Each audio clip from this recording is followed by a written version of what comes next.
Joining us once again to talk about the latest in the beef markets is Derrell Peel, our Extension Livestock Marketing Specialist. Derrell, we've had a little bit of movement in the market these last few weeks. What's going on? Well, in the month of January, we've seen kind of the demand side look a little bit weaker. Box beef prices have dropped pretty dramatically through the month of January. It's a little bit typical, not unexpected to see that weakness in the post-holiday period. We've reached a point in the last couple of days where it looks like those markets will probably stabilize and begin to recuperate a little bit, but that has certainly added some additional pressure to the packer margins and then down in the feedlot level on the fed cattle prices as well.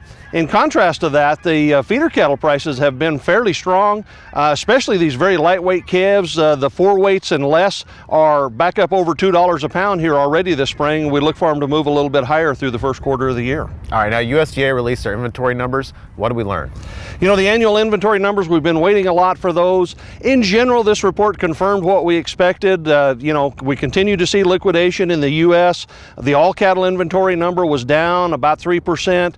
The beef cow number was down close to 3% again, based on some revisions to last year's numbers. But all in all, the report was pretty close to what we expected.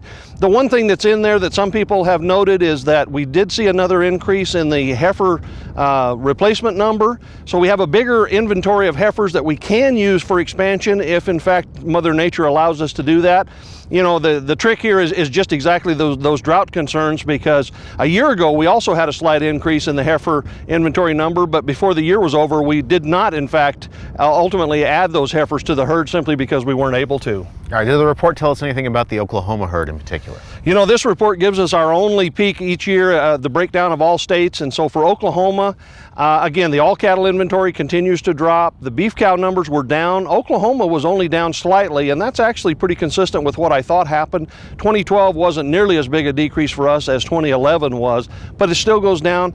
In contrast to that national number on the heifer side, though, Oklahoma's heifer inventory was off significantly this year. And so it says that we have really pulled down things. In fact, our estimated feeder supply, not only nationally but in Oklahoma, is also quite a bit down. So you can really see the drought impacts after 2 years, having pulled all of those numbers down significantly in Oklahoma. All right, good information and plenty to keep an eye on. Derrell Peel, Livestock Marketing Specialist here at Oklahoma State University.